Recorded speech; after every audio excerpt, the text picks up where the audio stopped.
Canım ay zat bunudur belə. Bakı bu tabii ya. Mən sözü ətdir bu, ət də var, qarın da var. Ne istəyirsən var.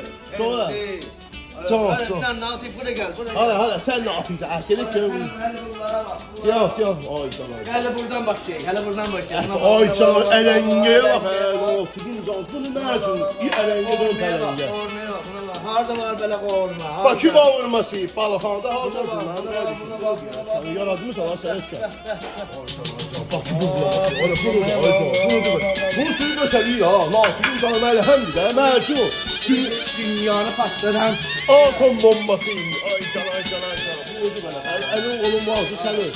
Bakı yine gelmeyendir ya. Bu kırgın diye kırgın. Sağ. Bir daha kusamına bak. Bir daha kusamına bak. Gel. Tamam bakayım. Vay canım. Buna bak. Buna bak. Sağ ol ya. Bu oldu bana ya. Bak bakayım bu tabii var. Kırgın diye ne yapayım? Elimiz kolumuz ağrısın da. Allah canımıza kalsın. Sağ ol.